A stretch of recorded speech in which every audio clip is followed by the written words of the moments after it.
Olá, boa tarde. Vamos discutir hoje sobre uma área de atuação que responde por cerca de 70% dos empregos de jornalistas e estudantes de jornalismo. Trata-se de uma área em que o jornalismo, junto com outras atividades, como marketing e publicidade, tem mostrado uma forte sinergia. Para debater e falar sobre o segmento, durante o evento dos 20 anos do curso de jornalismo Mackenzie, recebemos os ex-alunos e alunas Amanda Stephanie, Giovana Zulato e Leonardo Simões, que todos têm uma experiência no setor de comunicação corporativa. Muito obrigado pela presença de todos.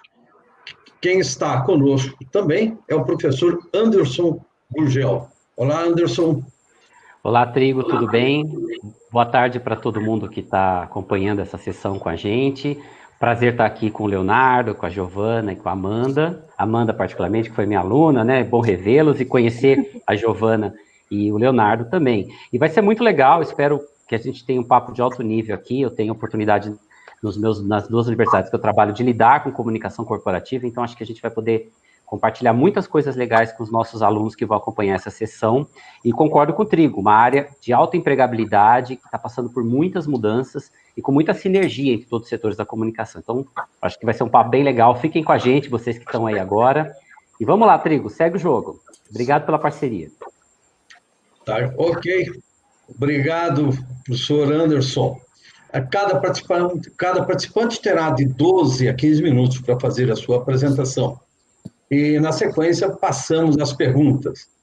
Amanda que foi minha aluna, né, assim como o Leonardo, começo com você. Bem-vinda, a palavra é toda sua.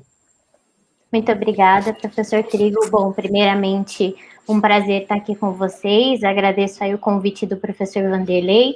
Obrigada também a vocês, Trigo e Gurgel, pela recepção e mediação. Bom, para não perder o costume, axé. Eu sou Amanda Stephanie, tenho 23 anos, sou formada na turma de 2018 de jornalismo aí na Universidade Presbiteriana Mackenzie. Hoje eu vim contar para vocês um pouquinho do que é ser jornalista fazendo conteúdo na publicidade, né?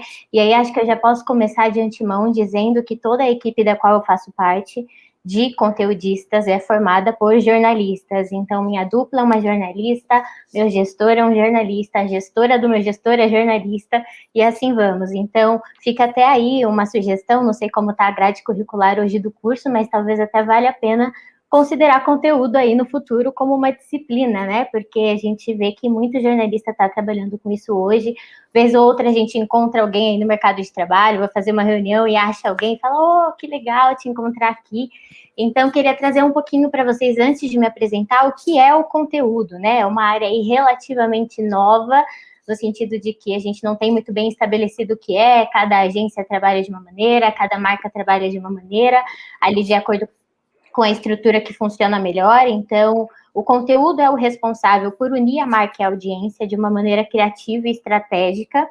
Então, é a disciplina responsável por levantar histórias, por criar relacionamento, por colocar a marca num território que ela deseja ocupar, onde ela deseja estar, e a gente traz um olhar muito mais humano para essa comunicação, né? Que antes era muito aquela publicidade mais crua, com cara de merchanzão, o conteúdo foge um pouquinho disso e traz um pouquinho dessa relação com as histórias, e eu acho que talvez até por isso a gente tenha tanto jornalista trabalhando hoje nessa construção de marca, né? Vale dizer também que é uma área cheia de possibilidades, então, quando a gente fala do que é que o conteúdo faz, pode fazer muita coisa. A gente está ali desde o Always On, que é uma comunicação mais contínua, de sustentação, que constrói marca, constrói reputação, mas da mesma maneira a gente pode passar por uma campanha específica, a gente pode participar de branded content. Então, por exemplo, se eu vou lançar um esmalte no carnaval, e eu não quero falar só vou lançar esse esmalte no carnaval, eu posso fazer uma parceria com o UOL e o UOL gerar uma matéria, então eu estou em contato direto com outros jornalistas, né, além de tudo, então fazer uma matéria oferecida pela minha marca e que vai entrar aquele conteúdo de uma maneira muito mais orgânica, muito mais espontânea, Hoje isso é essencial para qualquer marca, ser espontâneo, ser orgânico, ser diverso. Então é importante que a pessoa de conteúdo tenha também esse olhar, né, sobre a construção da marca em si. A gente tem também a possibilidade do endosso, então todo o trabalho que a gente vê aí com influenciadores, muitas vezes quem faz a seleção dos influenciadores, quem faz o desenvolvimento do projeto, do escopo, dos entregáveis, é também um analista de conteúdo, então é uma área que está super crescente, a gente costuma dizer muito que é uma área que tem esse olhar para pessoas, porque no fim das contas, no final do dia, a nossa maior mídia sempre vai ser as pessoas, então é muito importante que a gente tenha essa relação, né, humana, essa coisa que muitas vezes não, né, a gente de fato aprende no jornalismo, né, então acho que é muito da gente levar esse nosso olhar de jornalista para esse outro mundo, né, e isso é muito importante. Agora, falando um pouquinho de mim, eu comecei a trabalhar dos 15 aos 16 anos, com carteira assinada na HP como aprendiz de desenvolvimento.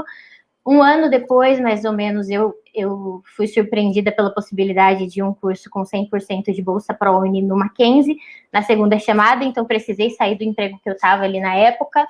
No segundo semestre do curso, me desesperei sem emprego, porque a permanência pode ser muito difícil, né? Então, eu precisava me articular para ter ali o dinheiro para o transporte, para a alimentação, e aí foi quando eu, coincidentemente, fui trabalhar com marketing para médicos na PH5, que era uma startup, hoje posso dizer que é até uma agência mesmo. Era na época éramos eu e minha chefe apenas, hoje já existe uma equipe, e foi uma experiência incrível, fazia conteúdo sem saber que o que eu fazia era conteúdo, né? Foi uma experiência muito bacana, até porque o mercado dos médicos, o mercado da medicina, é muito diferente quando a gente fala de publicidade. Existem limitações diferentes, então foi incrível. Em seguida, eu fui trabalhar no Todos Negros do Mundo, que é um site aí de notícias voltado para a negritude, onde eu fui repórter e colunista ali por 4, 5 anos. Tive a oportunidade de denunciar algumas marcas aí racistas nesse processo. Tive também a oportunidade de entrevistar nomes como Lineker, Lloyd Luna lá no comecinho, foram pontos com certeza que vão marcar muito a minha carreira. Depois, pela minha atuação política, eu fui convidada para trabalhar na Secretaria da Cultura de Osasco, na época da gestão do Gustavo Anitelli, do Teatro Mágico. Fiquei lá por alguns meses, mas depois, por causa de algumas políticas mais progressistas, toda a nossa equipe foi mandada embora.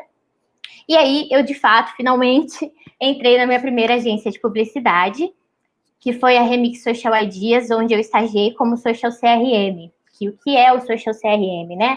É a pessoa que fica focada ali no relacionamento nas redes sociais. Então, quando a gente tem hoje um problema com algum produto que a gente compra, uma marca, diferente de antes que a gente ligava lá no saque, no 0800, hoje a gente corre no Instagram, corre no Facebook.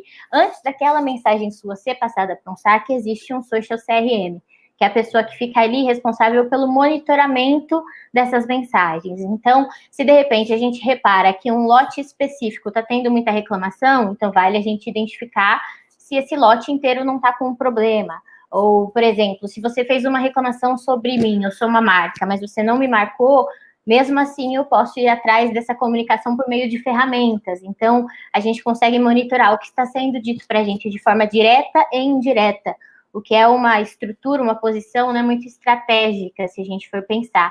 E aí, lá na Remix Social Ideas, eu fiz Quali, Perdigão, Sadia e fiz Trident no Twitter, que foi uma experiência muito legal, que é uma conta muito aberta, né, muito consciente, então eu tive a oportunidade de fazer coisas incríveis.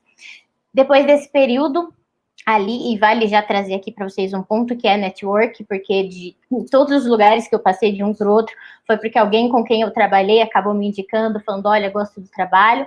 Então, eu tive a oportunidade, depois saindo da Remix Social Ideas, de ir para a REF, que foi minha casa e minha escola, onde eu fui de júnior a pleno, onde eu trabalhei com contas como Tirolê, Sompo Seguros, Decolar, Forte Atacadista, onde eu fiz minhas primeiras concorrências. Então, eu fiz concorrências para marcas como Danone, Motorola, mas também teve experiências muito loucas. Então, eu fui, por exemplo, eu acho que a publicidade traz um pouco dessa flexibilidade, né? Como área mesmo, de maneira geral. Então, eu tive a oportunidade de compor e gravar a música da festa da firma. Então, são coisas assim surreais, né? Que não vão ali para o currículo muitas vezes, mas que esse mundo super doido da publicidade permite. E aí agora eu estou coordenadora de conteúdo na FBIS, passei por contas como Rico Investimentos, Galo, Unilever, e agora estou atuando aí em Visem num projeto do Grupo Boticário. E aí, para que eu trouxe tudo isso, né? Toda essa... Queria dizer para vocês, eu sou geminiana, não sei quem acredita em signo, mas eu brinco que de enjoo eu não morro nunca, porque cada hora eu estou numa conta diferente, cada hora a gente precisa imergir num assunto diferente, então não tem como a gente trabalhar falando de queijos e toda hora consultar um material sobre queijos, no fim das contas, a gente vai ter que aprender sobre queijos de verdade, então eu brinco que a gente vira mini especialistas de pequenos assuntos, né, de nichos, então a gente tem essa possibilidade. Uma outra coisa que a gente faz muito, né, nesse monitoramento de conversas nas redes sociais, é identificar oportunidades. Então, rola muito da gente levar meme para o conteúdo das marcas, que é super bacana para quem adora ficar aí no Twitter, sempre de olho no explorar, ali no que tem de novo, né? E, assim, quem enjoa fácil tem que entender que essa é uma possibilidade, né? Eu brinco que aqui a gente tem uma gama de possibilidades mesmo, de fato. Então, um dia você está falando de perfume, outro dia você vai estar falando de seguradora. Isso se você não pegar um projeto contínuo, claro. E aqui a gente tem a oportunidade também de mudar algumas coisas, né? Muitos professores que se tornaram meus amigos aí do MAC brincam comigo, Amanda, mas você era tão revoltada, né? Você era uma aluna tão treteira, a gente achou que você ia trabalhar com política, e aí você está na publicidade. E aí eu penso, mas de onde mais a gente poderia dominar o mundo, não é mesmo? Se tudo tem a ver com poder de compra, e eu estou convencendo pessoas a comprarem algo, né? Então, eu acho que a gente tem um papel muito importante quando a gente olha para uma marca com empatia, mas muito mais quando a gente olha para o público dessa marca com empatia. Então, por exemplo, hoje, eu trabalho para 2 projetos voltados aí para a classe C e consigo levar um pouquinho desse olhar que eu tenho de uma pessoa nascida e criada na periferia de Osasco. Então, eu consigo levar um pouquinho de como é que são as nossas tendências de consumo ali, né? E trabalhar com essa área, com conteúdo, eu acho que é estar num espaço de poder e de mudança de vida, sabe? Principalmente quando a gente conta histórias. E aí esse perfil diverso é essencial. Eu acho que, se eu fosse dizer para vocês uma coisa que vocês precisam ter como profissionais, eu acho que é adaptabilidade. Então, sejam flexíveis. Quando eu estive na REF e recebi minha primeira proposta de fazer uma pauta, eu nunca tinha feito uma pauta. Eu falei, vou fazer, pedi ajuda para os colegas, todo mundo me ajudou, e eu construí aí um conhecimento incrível. Hoje eu posso dizer que estou preparada para ocupar o lugar que eu ocupo, mas naquele início era muito difícil, né? Até para a gente não ter essa disciplina, então corre muito atrás do tempo perdido, é muito dentro dessa relação. Mas eu queria até deixar um recado aí para as pessoas diversas da turma que estão assistindo a gente, que estão aí participando. Eu sei que às vezes a permanência pode ser até mais difícil do que o próprio processo de inclusão, tá? Pensando em universidade, mas fiquem firmes, porque esse processo vai ser um treinamento para o resto da vida, assim, para o mercado de trabalho, inclusive. Então, sejam adaptáveis, porque é a maior qualidade que vocês podem ter como profissionais, principalmente no mercado onde muitas vezes o meu irmão de 14 anos me fala, olha, Amanda, surgiu uma rede social nova.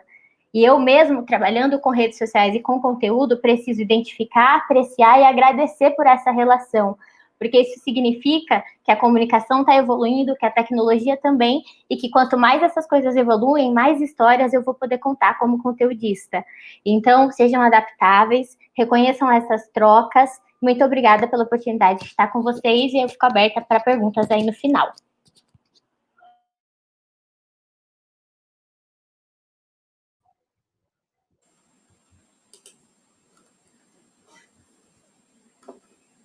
Ok, obrigado, Amanda.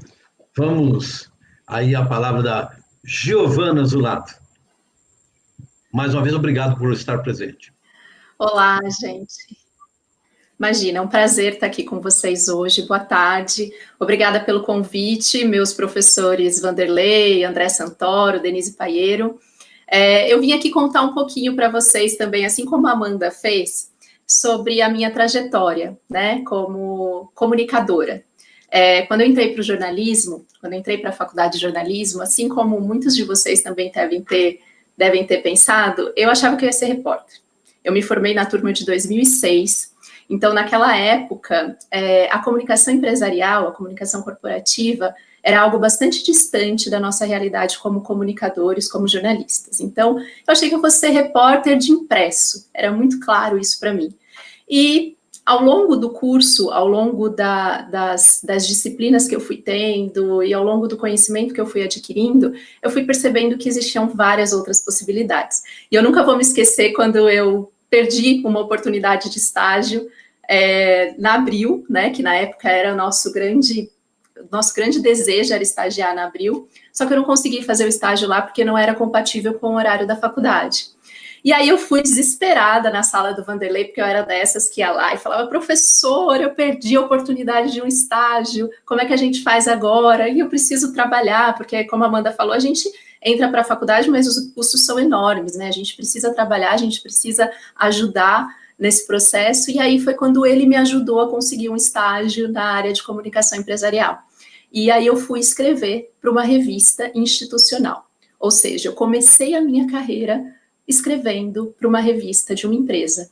E aí eu percebi que eu podia ser uma jornalista que falava com outro tipo de público, uma jornalista que falava com um público muito específico, que é o público de uma organização. E fui traçando o meu caminho, fui traçando a minha carreira toda nesse sentido. Depois eu cursei publicidade também, fui para a faculdade de publicidade com ênfase em marketing, e aí eu tive um contato também maior com marcas, né, em como gerenciar marcas, entender marcas, né, e aí fui traçando o meu caminho e caí na minha área de grande paixão, que foi a comunicação interna. E foi ali que eu me descobri mesmo como profissional, quando eu comecei a trabalhar em comunicação interna, né, é muito engraçado isso, porque a comunicação interna, ela, além de ser para um público muito específico, que é um público empresarial, ela é ainda mais específica porque ela é para o colaborador de uma organização. Só que eu me apaixonei por essa área. Eu fui trabalhar numa empresa em que a nossa grande missão era construir a área de comunicação interna da empresa. Era uma empresa de educação. Eu construí boa parte da minha carreira em empresas de educação, em grandes holdings educacionais, e a gente tinha que desenvolver uma área para conversar com pelo menos 10, 15 mil colaboradores. E com detalhe, a gente tinha 0 de verba para fazer isso. Então, vocês podem imaginar o quanto a criatividade, a questão de você conseguir contar histórias, como a Amanda também falou, né? Eu acho que é por isso que a comunicação empresarial, concordo totalmente com ela, a comunicação empresarial, ela atrai tantos jornalistas porque a gente também precisa contar histórias, porque quem está do outro lado são pessoas também. E essas pessoas, elas querem ter um conteúdo, elas querem ter uma aproximação, assim como a gente faz quando a gente escreve para um veículo, né, para um veículo tradicional. E da comunicação interna, eu também fui trabalhar com publicidade, com marcas, na interface com agências de publicidade. Eu acho que essa parte a Amanda abordou com bastante propriedade, né? Que é a parte do conteúdo, é a parte da propaganda, é a parte da compra de espaços, né? E eu lembro que alguns colegas, eles brincavam, falavam, nossa, você tá no lado negro da força, né? Porque você fez jornalismo e foi trabalhar com a publicidade. Mas eu acho que as áreas são totalmente complementares e nada como você entender como funciona a dinâmica de ser jornalista, a dinâmica editorial, para poder também entender a dinâmica da publicidade, né? A dinâmica de espaços pagos, a dinâmica que é totalmente diferente, mas é muito complementar. E aí a minha carreira foi caminhando totalmente para essa área de comunicação empresarial. Trabalhei com redes sociais dentro de organizações, com comunicação institucional, com sustentabilidade dentro das organizações, porque isso também é muito importante para você mostrar como a sua marca se coloca no mercado. E depois fui para onde estou hoje, ao contrário do que muitos colegas fizeram, que saíram da faculdade e foram trabalhar com assessoria de imprensa, eu fui para assessoria de imprensa agora. Então, agora eu estou como coordenadora de assessoria de imprensa numa agência, e o nosso principal cliente é a Federação do Comércio. Então, vocês podem imaginar como foi a nossa vida durante a pandemia, quando o comércio fechou, né? Então, a gente precisou de uma grande resiliência para lidar com crise, para lidar com todos os jornalistas de todas as redações de São Paulo ligando e querendo saber qual era o nosso posicionamento. Então, Outra faceta dessa profissão também, como comunicador de empresas, é o gerenciamento de crise, e ela é super relevante. Então, há um espaço enorme para essa área, e é um espaço que, muitas vezes, ele não é muito bem feito, né? E a gente vê aí marcas que se perdem nesse caminho. Então, quanto mais profissionais bons e bem formados a gente tiver para fazer esse tipo de gerenciamento de crise, melhor para as empresas e para as marcas. E comunicar, eu acho que comunicar marcas, comunicar organizações é muito bacana para desenvolver a carreira, porque você vai ter contato com diferentes áreas, né?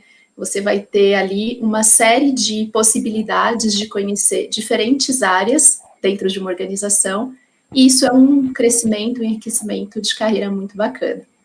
Paralelo a tudo isso, a essa carreira tradicional, né, no mercado, em agências, em empresas, eu também fui para a área acadêmica.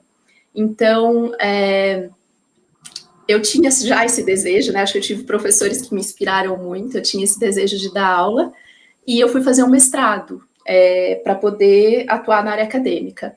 Mas aí eu percebi que o meu mestrado, ele precisava ser muito prático, porque alunos de comunicação, vocês que são alunos de comunicação sabem disso, vocês querem saber como é que funciona a prática, como é que é lá fora, o que eu vou fazer quando eu me formar. Então, o meu mestrado foi em comunicação interna, que eu falei para vocês que era a minha área de grande paixão, e eu conversei muito com agências de comunicação que fazem comunicação interna para empresas, e o que eu descobri é que falta muito profissional de qualidade nesse mercado, falta muita formação, falta muita gente que saiba o que está fazendo de fato. Então, é um espaço que tem muita possibilidade de carreira para quem está saindo de uma faculdade de jornalismo. É um espaço bastante bacana para você ter uma estabilidade, para você poder saber direitinho planejar a sua carreira, né? Ele permite isso. Então, eu consegui, com esse mestrado, também atrelar minha carreira à área acadêmica, e agora eu faço as duas coisas. Então, eu trabalho na agência, eu trabalho como comunicadora, como coordenadora de assessoria de imprensa, e eu também dou aulas na pós-graduação do Mackenzie. E os meus alunos são, a grande maioria dos meus alunos, eu dou aula nos cursos de marketing de conteúdo, de marketing digital, de comunicação integrada. Muitos dos meus alunos são jornalistas, porque a gente entende que é muito necessário que tenham bons profissionais formados agora nessas áreas da comunicação. Então, vocês têm muito espaço, vocês podem procurar essas alternativas, porque eu tenho certeza que vocês vão ter muito sucesso. Eu sou super feliz com o que eu faço, eu entendi que ser jornalista é também falar com esses outros públicos dentro das organizações, e que esses espaços precisam ser ocupados por profissionais de qualidade. Então, eu super incentivo vocês a olharem para essa outra faceta da carreira e a seguirem aí com essas possibilidades dentro das empresas e dentro da comunicação empresarial. E é isso, então agora eu fico aberta para perguntas também no final, e a gente volta a se falar daqui a pouquinho. Belo depoimento, Giovana, obrigado. Muito obrigado, Giovana. Muito obrigado. Vamos agora ao nosso, também ex-aluno, Leonardo Simões. Obrigado, Leonardo, aí pela presença. É muito bom revê-los assim com a Amanda, tal. Muito bom. Obrigado, Trigo.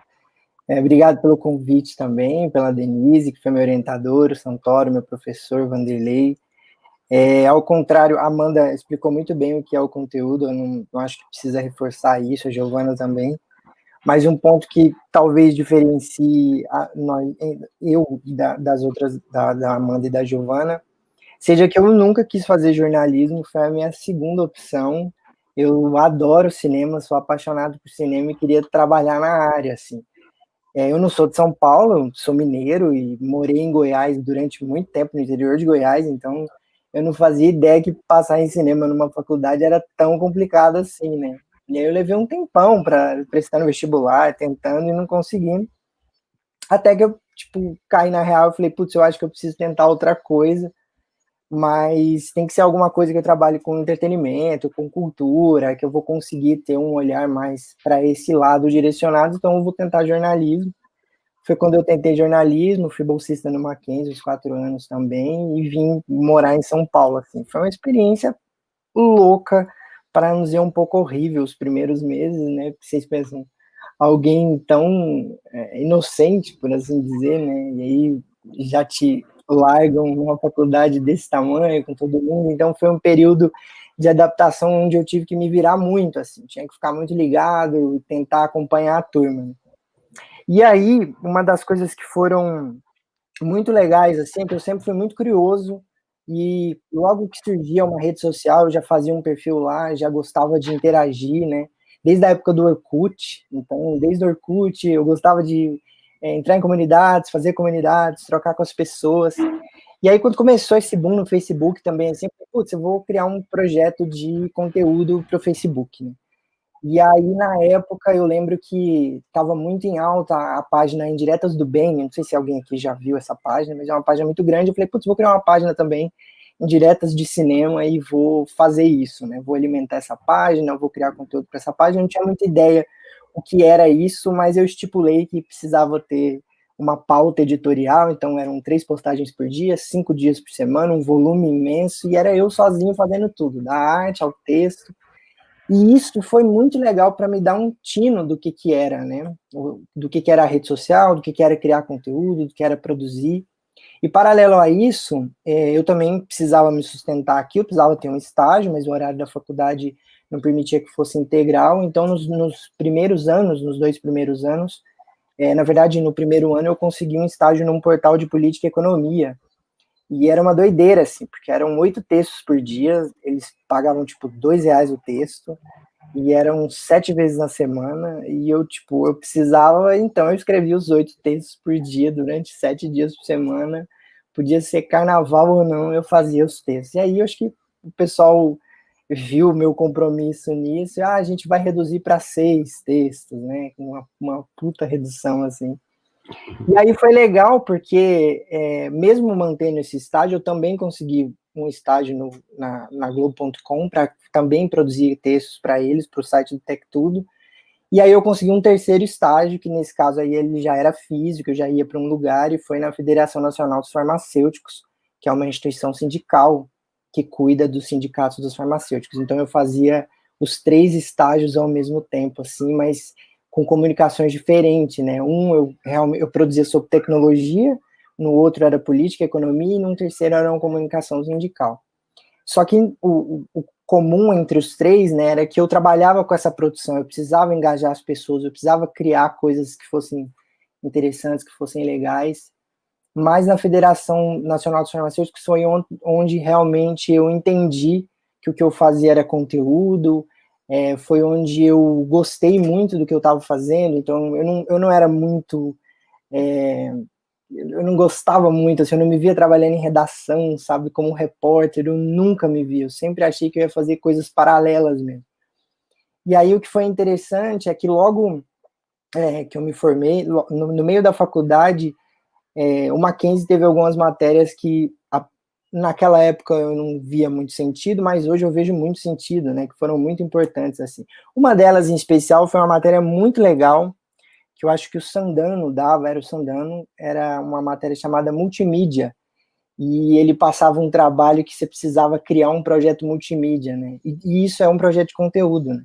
Então esse projeto, na hora que a gente teve que sentar, conversar sobre esse projeto, criar um projeto do nada, a gente meio que criou uma marca, e essa marca falava sobre cinema, englobava um monte de coisa, então assim, ali, querendo ou não, né, todas essas áreas, a área de editoração, enfim, elas entraram numa confluência para depois se entender que o que a gente estava fazendo era de fato conteúdo. E aí eu fiquei nesses 2 estágios ao mesmo tempo, nesses 3 estágios ao mesmo tempo, até que tipo eu me vi meio cansado de trabalhar com sindicato, com federação, eu queria outra coisa, pensei, putz, eu quero ir para a agência, eu vou tentar ir para a agência. Só que com o meu currículo, não era tão simples eu entrar numa agência, né, porque eu não tinha case, eu já estava um pouco mais, enfim, eu já estava na metade, quase no final da faculdade, E aí eu precisava muito entender o que era publicidade, assim, eu não tinha muita ideia do que era, eu não conhecia a agência, eu não sabia quais eram os profissionais, eu sabia que, se eu sei escrever, então eu posso trabalhar como redator, né? E aí nunca dava certo, assim, as pessoas não falavam muito, não retornavam muito, até que um dia eu caí num grupo do Facebook, chamado Entusiastas de Social Media, um grupo bem grande na época, e aí lá eu pensei, eu vou criar um negócio aqui para chamar a atenção das pessoas, e alguém vai ver isso e vai me chamar para um papo em uma agência, e eu vejo se eu consigo entrar, né? E aí, na época, estava muito em alta fazer fluxograma, sabe aqueles fluxogramas de, você gosta disso? Sim, não, e tal. E eu fui criar um fluxograma desse, do tipo, você está precisando de um redator? Sim, não. Fiz uma coisa para ser engajador, assim, para as pessoas acharem engraçado, criativo e me chamar. E aí postei, e foi um completo desastre. Nossa, foi muito... Assim, eu não sei se eu postei na hora errada, eu não sei se eu postei no dia errado, acho que eu postei num sábado, assim, ninguém deu moral para aquilo.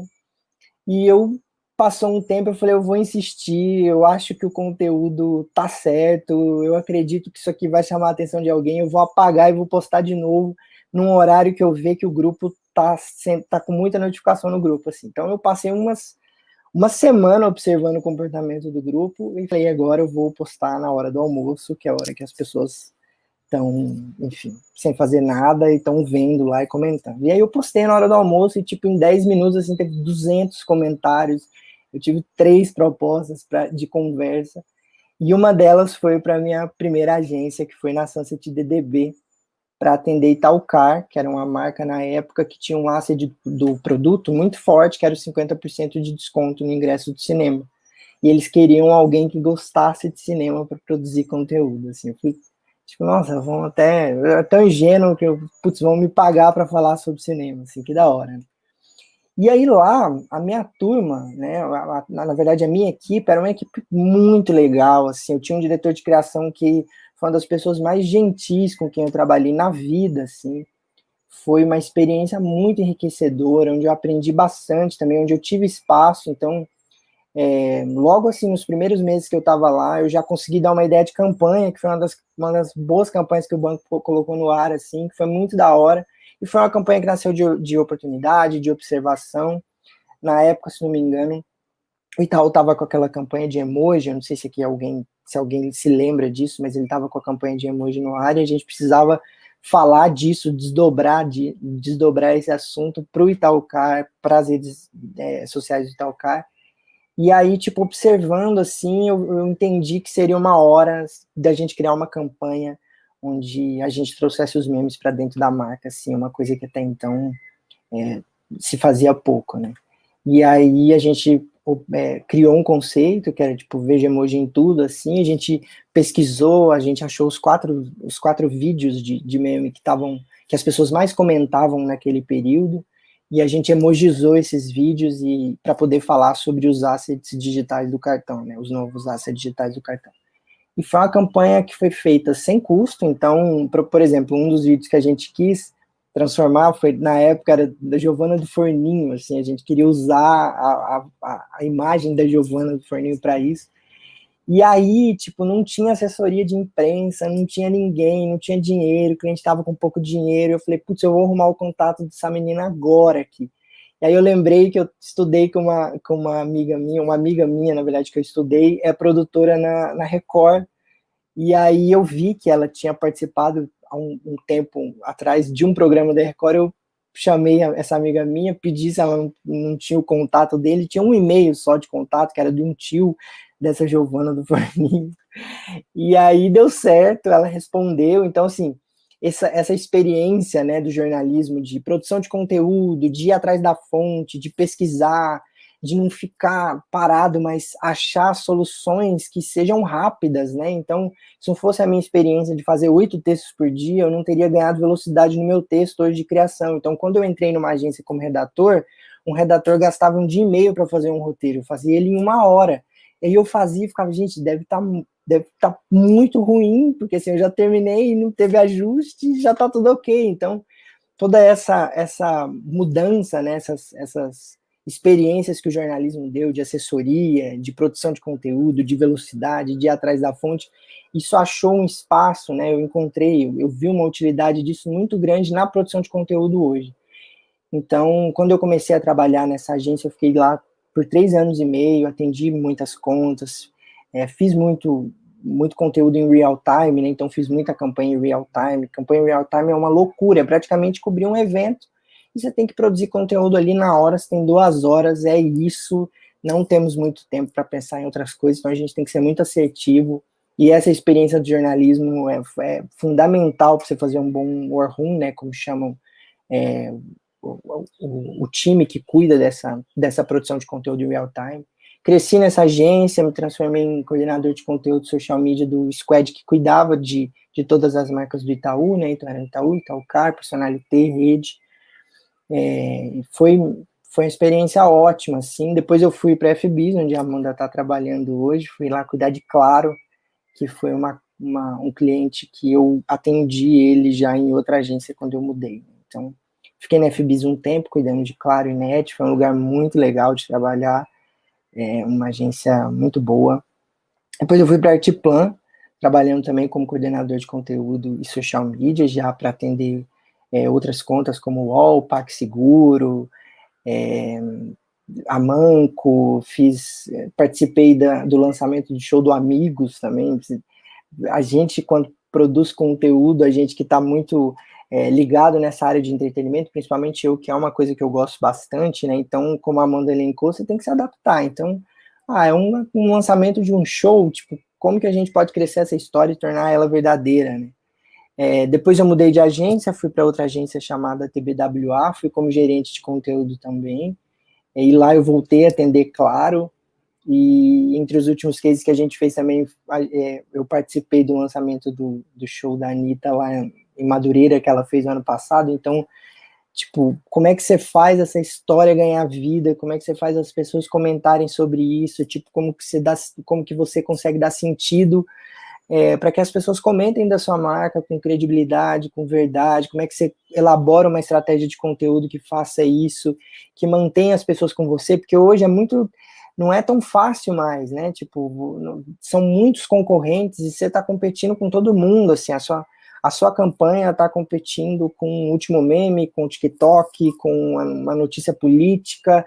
Então, toda essa mistura, você tem que achar algum jeito de prender a atenção do espectador e chamar ele para conversar com você. Esse é um desafio muito importante. E aí, agora, eu estou como diretor de criação associado na Avelar Media, cuidando do pool de marcas que a agência tem, desenvolvendo, enfim, campanhas, relacionamento com o influenciador, always-on, concorrência. É uma área muito legal, assim, a publicidade, ela é uma área muito dinâmica, que se aproxima muito do jornalismo hoje, né? Acho que a diferença entre as duas coisas é que se der tudo errado, a gente vai precisar de notícias para as pessoas e talvez nem tanto assim de publicidade, mas hoje essa produção de conteúdo, ela é muito dinâmica, ela envolve muita coisa, ela envolve muito conhecimento, então você não está só fazendo uma coisa, você está tendo que fazer o tempo inteiro, você está transitando entre áreas, né, conhecendo pessoas, conhecendo histórias, porque o objetivo final é sempre contar uma boa história, é sempre contar algo que prenda a atenção das pessoas, que motive, que informe, que seja legal, que divirta, enfim. Eu acho que isso é uma coisa muito boa de se fazer, assim, é algo legal pra caramba. Então, é isso. Também estou aberto a perguntas, enfim, a colaborar com vocês aí, se for possível. Obrigado. Muito bem. Obrigado pelo depoimento, Leonardo. Bom, vamos começar as perguntas. Tem uma pergunta aqui do professor e coordenador André Santoro, que, de certa forma, o Leonardo já acabou falando um pouco, mas eu gostaria que a Amanda também falasse, Giovana, sobre o quanto o jornalismo está cada vez mais interligado com essas outras áreas, com publicidade e relações públicas, e talvez até um pouco mais o quanto o jornalismo foi importante ter feito jornalismo foi importante para a atuação na atividade de vocês? Pode começar com você, Amanda? Pode ser. Legal. Bom, eu acho que sim, que está super interligado. Eu acho que esse mundo também das agências, né, a forma como se estabelece hoje a organização do marketing em si, tudo trabalha muito junto. Então, muitas vezes a gente está em contato com relações públicas dentro da própria agência, porque hoje a gente tem microempresas dentro de uma agência maior que trabalham nichos específicos com muita frequência. Então, por mais que a gente esteja focado, né, na nossa área, ali na nossa categoria, a gente está o tempo inteiro numa troca. E acho que o mundo das redes sociais fez com que todo mundo precisasse trabalhar junto. Não tem mais o que fazer, né? A gente pensa uma estratégia de relações públicas muitas vezes para, sei lá, produto final no Twitter. Não é mais o conteudista que vai pensar isso, são relações públicas, mas ele está pensando para o digital. Então, eu acho que esse lance também, aí é claro que Sandano, meu orientador, poderia dizer muito melhor, né? Desse mundo da tecnologia, as mudanças que aconteceram todas, eu acho que isso aproximou muito o jornalismo de outras áreas, assim, e aí virou tudo meio que uma comunicação no geral, porque a gente está todo mundo ocupando muito que o mesmo território, eu acho, sabe? Ok. Giovana, gostaria de ouvir um pouco a sua consideração sobre isso. Então, gente, eu acho que ter feito jornalismo é o que nos garante uma... E eu vou falar isso com propriedade, porque eu fiz publicidade também, então eu posso falar isso. Nos garante uma sanidade ali nesse meio, tá? O jornalista, ele tem uma visão que as outras profissões, e essa é uma constatação, não é uma crítica, às vezes fica um pouco distante dessas outras profissões, né? A gente, como jornalista, a gente desenvolve um senso crítico que é um pouco diferenciado do publicitário, do relações públicas e do marqueteiro.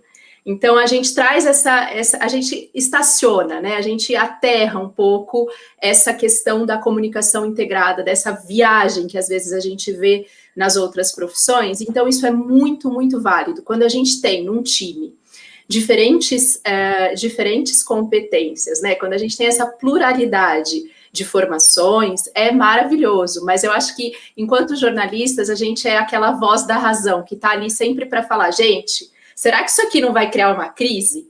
Gente, a imprensa vai pegar esse negócio para o lado totalmente contrário. Gente, vamos tomar cuidado? Então, assim, as áreas estão muito interligadas e eu acho que ter feito jornalismo me deu essa segurança de poder falar com propriedade. Isso aqui não rola, gente. E a gente, muitas vezes, tem que estar ali com essa visão crítica para poder segurar um pouco a emoção da galera do marketing, da galera da publicidade, porque são visões diferentes, mas são muito complementares e muito válidas dentro de um mesmo projeto. É a comunicação integrada que faz todo sentido, né, hoje. Exato. Eu concordo tanto com a Giovana quanto com a Amanda. Eu acho que é importantíssimo. O jornalismo, ele interliga todas as áreas porque ele colabora muito para contar a história mesmo, assim. Então, por exemplo, hoje, quando não existe mais um anúncio de 30 segundos, e nem pode mais. Se uma campanha, se você faz ela só com um vídeo de 30 segundos, assim, ela vai ser um completo desastre, porque a mídia é muito cara, então como é que você continua a contar essa história, como é que você conta ela de maneiras diferentes, então como é que você faz isso? Então, de certa forma, hoje a área de comunicação ela é totalmente interligada, porque, de certa forma, o digital interligou tudo. Então, tudo acontece ali, então os formatos foram trocados. Hoje uma matéria pode funcionar como um conteúdo de marca, mas um vídeo também, um documentário pode ser parte de uma estratégia de conteúdo também, né? Como a gente já viu fazer. Assim. Então, acho que a troca de formatos ela foi importante. Mas hoje eu entendo que o jornalismo, talvez, reforçando o que a Giovana disse, ele é um senso crítico muito maior dentro das outras áreas comunicativas, assim. Eu acho que a gente consegue ter uma visão muito mais crítica, mais veloz, mais rápida e mais múltipla do que está acontecendo e conseguir achar saídas que sejam mais interessantes, assim. Por isso que eu acho que um bom publicitário, eu acho que ele vai ser o melhor publicitário se ele for um jornalista antes, assim, hoje, eu acho. Legal. Obrigado, Leonardo. Obrigado, Leonardo, pelo seu comentário. Trigo, eu vou aproveitar, tem uma pergunta muito boa aqui da Denise, da professora Denise, se puderem colocar aqui no vídeo, eu vou aproveitar e vou linkar, vou fazer um comentário junto, aproveitar a pergunta da professora Denise para colocar para os nossos colegas, porque vamos tentar pegar essa parte mais da visão do jornalista. Tem vários detalhes aí que eu adoraria abordar com vocês, espero que a gente tenha tempo ainda. Mas a Denise está perguntando justamente qual o maior desafio de vocês, como jornalistas, né, encontrar na comunicação corporativa.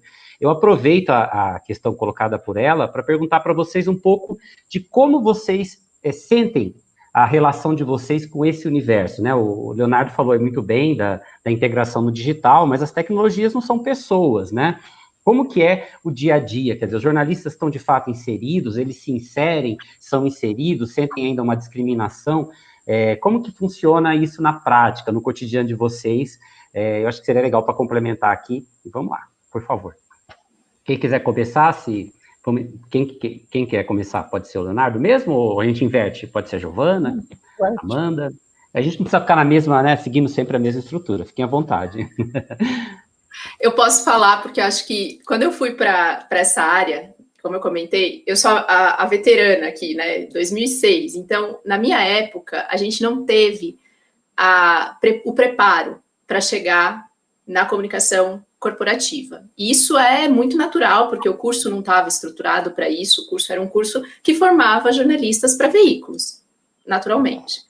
Quando a gente chega no mercado de comunicação corporativa, tendo sido formado para ser um jornalista para veículo, a grande dificuldade que a gente encontra é entender que você está falando de uma marca e que você tem que preservar e que você tem que zelar e que você tem que cuidar dos valores dessa marca.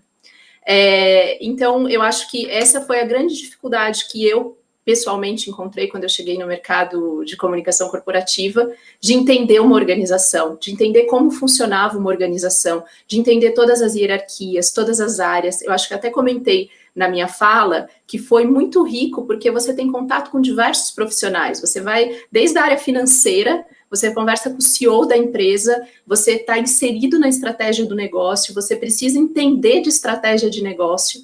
E eu acho que a grande dificuldade que eu vejo ainda hoje, porque hoje eu falo com jovens, né, com jornalistas que estão começando na carreira, e a grande dificuldade que eles encontram é essa, estratégia de negócio. O jornalista não sai preparado para encarar uma estratégia empresarial, né? Então, eu acho que esse é o desafio.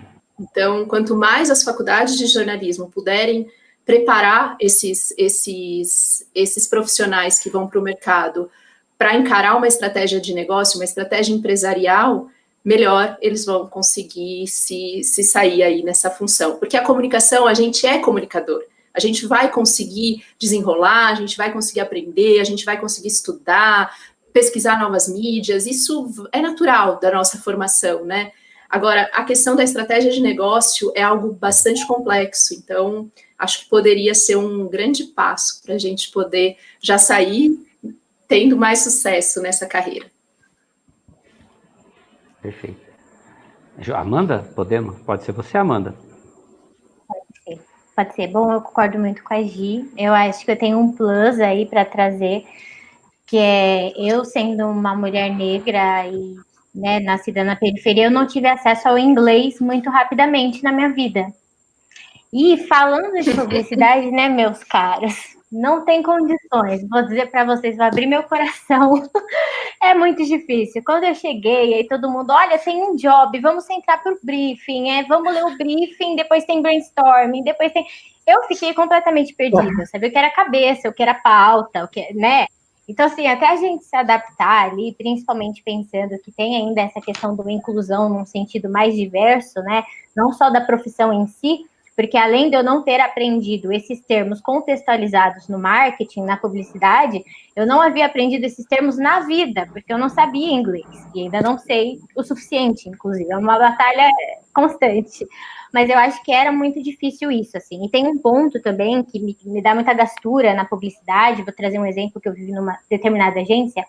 A gente pediu para um cliente falar para a gente postar na nossa rede como é que tinha sido a experiência de um trabalho conosco. E aí, na minha humilde cabeça, a gente ia pedir um textinho para o cliente, né? Mas na publicidade nem sempre as coisas são assim. O redator escreveu um textinho, eu estou só vendo as pessoas rindo aqui, ó. O redator escreveu o textinho, o cliente aprovou e saiu lá com aspas do cliente. Para a gente, que é jornalista, isso é o fim do mundo, gente. A gente surta, nosso coração quebra no meio. Mas aí a gente precisa entender que existem processos também que a gente não vai conseguir bater de frente, porque são culturais daquela área, né? Então, acho que tem um pouquinho dessas nuances, assim. Legal. Eu acho que a Giovana e a Amanda pontuaram coisas que eu também penso, exatamente assim, mas para mim o maior desafio foi dar credibilidade para uma coisa que talvez eu não estava acreditando tanto nela. Então, por exemplo, quando eu fui atender uma marca, eu espero que, enfim, mas eu fui atender uma marca que eu era cliente da marca e eu era muito maltratado pela marca. E aí eu tinha que fazer campanha para a marca. Então, assim, chegou uma hora que esse relacionamento, no início, né, ele foi confrontoso, assim. Então, tipo, eu vou ter que criar algo para um cliente que talvez não seja tão bom assim. Mas eu sofri a mesma coisa fazendo texto para política. Então, em 2014 eu fiz um texto para política na época, né, na época da eleição, e lá, enfim, cortaram o texto inteiro, eu pensei, tá vendo? Então, assim, eu acho que é uma maturidade você entender e colocar um teto, que não é todo cliente que eu vou atender, não é toda área que eu vou aceitar, então não é todo job que eu vou. Então eu coloquei um teto para mim, ó. O teto é banco eu vou. Mas assim, agro eu já não vou, nem entendeu? Então assim, eu coloquei o teto, para isso daqui eu vou, mas para esse daqui não vai. Então eu acho que com o tempo eu fui aprendendo a dosar um pouco e entender que eu sou jornalista, que eu vim de uma área de jornalismo, que a gente é constantemente incentivado a ser verdadeiro, a buscar a verdade, a fonte, mas isso não vai acontecer em nenhuma área.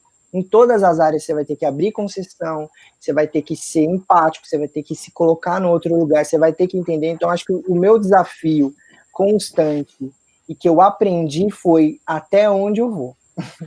Acima daqui eu não vou não, entendeu? Se isso aqui vai mexer com uma... Se esse posicionamento da campanha não vai ser legal para um grupo, se a gente vai ofender alguém, ou se a gente não está se posicionando, se a gente... não vai rolar. Então, isso... Obrigado, agradeço, mas eu acho que esse é o desafio, assim, é manter a minha credibilidade enquanto profissional e até onde eu posso atender. Da mesma forma que eu não trabalharia em certas revistas hoje, ou em certos portais, né, eu acho que isso também vale para tudo que você vai fazer. Assim. Então, esse é um desafio constante. Obrigado, Leonardo, pelo seu depoimento. Trigo, temos várias perguntas mais direcionadas. Acho que a gente pode entrar numa sessão mais direta, né, para um, para outro. Pode. Tá. Você tem uma aí agora, inclusive, não é? Pode ser. Não. O Pedro Duarte tem uma pergunta aqui que eu gostaria que a Giovana respondesse, que é como ressaltar os valores de uma instituição dentro da comunicação corporativa sem ser tão apelativo. Vamos lá.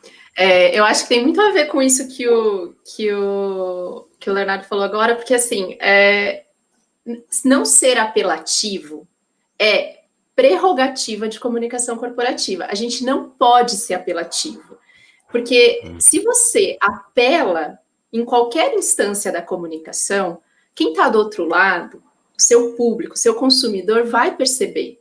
E hoje em dia, a gente tem, para comunicar, a gente tem que estudar muito o nosso público. As gerações de consumo, as gerações que são muito diferentes, elas consomem de forma muito diferente. E essa geração que está aí agora consumindo, ela não acredita, ela não consome de empresas que ela não acredite nos valores. A gente acabou de ouvir o nosso colega falando isso agora. Então, assim, adiantaria fazer ele como consumidor, adiantaria a gente fazer uma comunicação apelativa para ele? Ele não ia cair nessa. Então, é prerrogativa, então não é como fazer, a gente não tem que pensar nisso, não tem que pensar numa estratégia, então tem que ser premissa do nosso trabalho, não ser apelativo e ser verdadeiro naquilo que a gente está falando. Ressaltar os valores da empresa, sempre com muita verdade, porque hoje em dia as empresas, tudo que a gente faz dentro de uma empresa é super fácil de ser descoberto, é super fácil de ser visto, então se você não estiver comunicando de forma verdadeira, quem está do outro lado vai perceber, então isso, o jornalismo nos traz com muito, a gente tem sempre que buscar essa questão da credibilidade, dos valores, da ética, da verdade. Então, assim, é o mesmo princípio. Da mesma forma como a gente escreve para um veículo de comunicação e a gente não pode omitir nada que seja verdade ali, a gente também tem que fazer isso dentro da empresa. Óbvio que a gente vai lidar com os interesses da empresa, com certeza. A gente vai fazer escolhas, mas é isso, é fazer escolhas que não agridam ao consumidor. Primeiro, você como profissional, obviamente, mas isso é premissa sua, é algo muito pessoal, mas respeitando quem está do outro lado. O consumidor hoje é muito ligado, então não adianta a gente querer apelar, porque ele não vai cair nessa, gente, e é fato, assim, vocês vão perceber muito isso quando vocês forem para o mercado, ele não vai cair. Assim como vocês não caem como consumidores, a gente não pode fazer como profissional. Muito legal o depoimento seu, Giovana. Fiquei pensando aqui, né? Eu que faço um pouco de uma dobradinha, porque eu dou aula também para marketing, na verdade dou aula para RP também, enfim, e vou costurando aí várias coisas que vocês falam, né? Talvez falte, acho que a gente trazer para o jornalismo. Eu sou formado em jornalismo, mas minha formação já comecei como jornalista trabalhando com negócios, então sempre lidei com empresas, né? Então, a gente sempre falou da evolução do comportamento do consumidor no marketing, né? E ele não é mais ingênuo. E a gente vê agora também o consumidor de notícia não sendo mais ingênuo, né? Então, é muito legal essa fala, viu, Giovana? Nesse sentido, legal. Que eu acho que a gente tem que trazer mais essa percepção para os estudantes, no sentido de que esse apelo, e até essa relação, tem uma relação com ética também na sua fala, muito legal. Obrigado aí pelo depoimento. Eu vou agora trazer aqui eu acabei de falar de ética, né? Uma pergunta aqui da Manuela, minha aluna, inclusive, nos cursos de ética, e a Manuela está perguntando para a Stephanie, né? Sobre o TikTok. Eu achei muito legal a pergunta, porque ela vai costurando várias coisas que vocês três já falaram. Já falaram aí, por exemplo, pelo fato de que a gente, né? Pegando aí o depoimento da própria Giovana, a gente formou mais em outro momento, né? Vamos dizer assim, sem colocar datas nem nada, a gente se formou num jornalismo muito mais voltado para aquela relação de que o jornalismo seria essa intermediação com o público. E hoje as marcas falam diretamente com o público. E a gente vê muitos modelos de negócio já pensando em geração de conteúdo para redes sociais, e TikTok é uma febre do momento. Mas não só, viu? Eu vou pegar até os meus outros depoimentos aqui, como a questão de games. As marcas já estão direto nas plataformas de game, Fortnite, agora entrando em Fall Guys, etc. e tal. Porque elas querem falar direto com o público. Então, se o jornalista não se reinventar, é um problemão aí que a gente tem. Fala um pouquinho para a gente, Stephanie, a partir da pergunta da Manuela, o que você pensa dessa questão do TikTok aí, que é um novo fenômeno, né? A coqueluche do momento para as marcas quererem falar diretamente com esse público. Super, muito boa a pergunta da Manuela. Bom, primeiro, eu acho que aquele lance que a gente comentou da adaptabilidade tem muito a ver com isso também, quando a gente trabalha com redes sociais. Um dia uma rede social tá bombando, no outro outra, então isso aconteceu com o TikTok, hoje ele é uma das redes principais que a gente tem aí para gerar conteúdo, e eu acho que o TikTok trouxe para a gente uma abordagem que a gente não tinha no conteúdo, no sentido de tempo de duração desse entregável. Então, muitas vezes a gente tinha ali uma live, 1 hora para falar, sei lá, vamos no exemplo do esmalte, de um esmalte. Hoje em dia, você faz ali 15 segundos de uma brincadeirinha que performa muito melhor, que engaja muito melhor. Então, tanto que a gente pode observar, né, que logo em seguida, muito dessas ações vieram também pro Instagram. A gente tem, por exemplo, a Camila de Lucas, que é um dos grandes exemplos de influenciadora que trabalha totalmente nesse formato. Então, ela traz um conteúdo nada engessado, o que antigamente eu diria assim, olha, preciso de uma série de 3 stories sobre esmalte. Hoje ela faz um Reels ali no Instagram, super rápido, falando um esmalte para cada personalidade. Ponto. Isso é muito melhor para a minha marca do que eu dizer, olha, esse esmalte aqui é feito com o produto tal, porque muitas vezes isso não interessa para o meu público. muitas vezes o meu público quer mesmo estar ali na onda do criador de conteúdo de fato, né? Hoje a gente tem até um pouquinho dessa diferenciação do influenciador para o criador de conteúdo, e eu acho que tem muito a ver com essa relação com o TikTok. Antes a gente, como conteudista, chegava e falava, olha, eu preciso que você, criador de conteúdo, me entregue isso. Depois da era TikTok, a gente entendeu que a gente precisa entender isso juntos, porque ninguém conhece melhor sua própria audiência do que o próprio influenciador. Então, foi assim, uma coisa que estourou, mudou nossa percepção, e já deixa aí um spoiler, que muito possivelmente o Twitch vai vir aí com uma força bem parecida, que começou nessa onda dos games, hoje já tem gente usando para muitos outros assuntos, outras categorias, já é legal da gente ficar de olho também. E sempre acompanhe os irmãos mais novos, porque é o que eu brinquei mais cedo. O meu irmão de 14 anos sempre, olha, Amanda, tem uma coisa nova, Amanda. Então, a gente tem que estar sempre em contato também com quem é mais jovem que a gente, porque isso tudo é orgânico. Quem descobriu o TikTok primeiro, provavelmente não fomos nós, né, aqui com a idade que a gente tem. Mesmo eu, por exemplo, tenho 23 anos. Foram gerações ainda anteriores, pessoas que entraram na onda e criaram esse movimento todo. Muito legal. Obrigado pela resposta. Trigo, segue com você agora, meu querido. Joia, legal, meu caro. Eu tenho uma pergunta aqui da Joyce Oliveira para o Léo. A Joyce pergunta, Léo, o que você indica para quem quer começar a trabalhar com agências como você? Por onde devemos começar a procurar? Ou seja, quais são os primeiros passos? O que esse aluno deve fazer, Léo?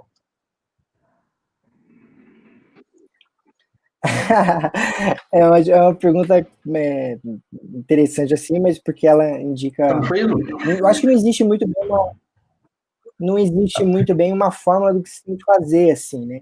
Eu acho que cada lugar, ele exige uma coisa diferente para você entrar, mas uma coisa que me ajudou a entrar na primeira agência onde eu consegui trabalhar e sustentou os demais lugares, e que hoje é realmente importantíssimo, o primeiro é você se mostrar ser uma pessoa criadora, você ter projetos pessoais, você mostrar o que você faz quando você não está trabalhando, por exemplo. Então, você quer trabalhar numa agência, o que você faz quando você não está na agência? Que tipo de projeto cultural, social, intelectual que você tem? Como é que você cria conteúdo?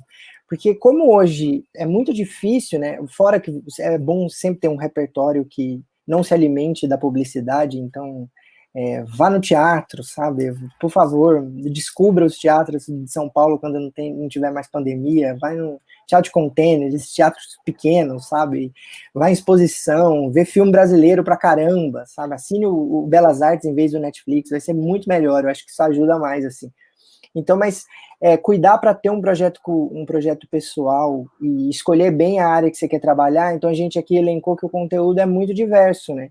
Então, você pode trabalhar na parte estratégica, você pode trabalhar no planejamento, você pode trabalhar na criação, você pode trabalhar na redação, você pode ser community manager. Dentro do community manager, que foi um profissional que a Amanda citou, né, que é o profissional que escuta o que as pessoas estão falando nas redes sociais, você tem várias vertentes. Então você pode ser um CM que responde às pessoas e que cria uma interação, que é um profissional importantíssimo, sabe?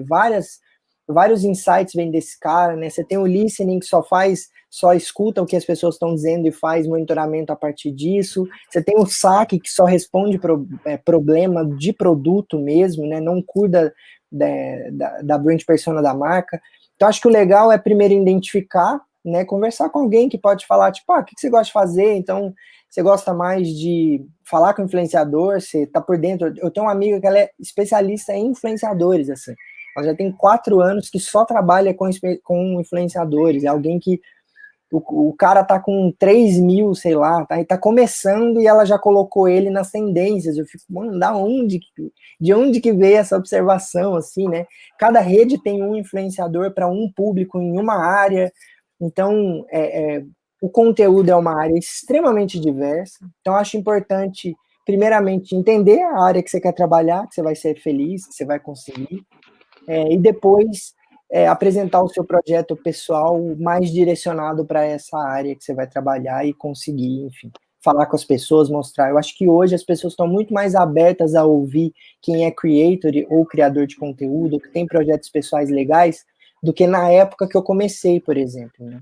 Em 2014, né? O meu projeto pessoal, que era a página do Indiretas de Cinema, foi ótimo para me diferenciar, me deu noção de pauta, de conteúdo, de tudo. Então, assim, era eu com aquele projeto ali. Se não fosse ele, o meu currículo não se encaixava na agência, né? Então, foi só depois que a agência entendeu que as minhas habilidades fora daquele lugar seriam boas para aquele ambiente. Então, assim, invista no seu projeto, invista naquilo que você gosta, estude as agências que você acha que tem clientes legais, que fazem coisas legais, não é toda agência que tem um ambiente bacana, que vai ter profissionais legais, assim, que vão dar ouvidos para você, por exemplo, assim. Então, às vezes a agência mais famosa, putz, eu não entraria, entendeu? Então, assim, eu acho que é bom conversar mesmo e entender qual agência tem mais a ver com você, qual cliente você quer trabalhar, né? Os clientes estão muito abertos também a fazer a abrir mais para as pessoas e consuma o máximo de cultura que você puder na sua vida, assim. Acho que esse é o único conselho que todo mundo deve seguir na vida, vá ao teatro, leia bons livros e ver filme brasileiro e sem ser filme só americano. Isso vai te ajudar em tudo, praticamente. Não gaste tempo vendo Emily in Paris, que não vale a pena, não. Se foi só brincadeira, se quiser ver, não tem problema. Poxa, eu tinha visto o primeiro episódio, Leonardo, agora você já me desanimou, não vale a pena? Fiquei pensando, tem uma chance de voltar no Diabo Veste Prada, aquele clima, mas não vale a pena, então. Então tá bom, obrigado. Acabou para outro, então.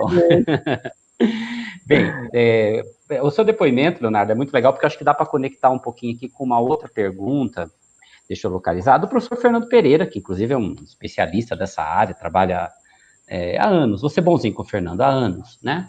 Há anos aí com o mundo do corporativo, tem muitas histórias boas para contar, e aí ele fez uma pergunta mais direcionada para a Giovana, mas se vocês quiserem também colaborar, porque o Leonardo pegou o lado mais do repertório dele, né? Da questão dos filmes nacionais, do teatro, compartilho totalmente, adoro também, enfim, e o Leonardo pegou esse lado. E aí o Fernando está perguntando um pouco do lado de formação, quer dizer, se a gente está falando de um mercado que está o tempo todo mudando, isso significa que, diferentemente de épocas anteriores, que a gente fazia graduação e falava, oba, nunca mais passo na frente de uma universidade, de uma escola, faz mais sentido. Tá aí a nossa colega aqui, a Giovana, que trabalha, inclusive, como professora de pós, né?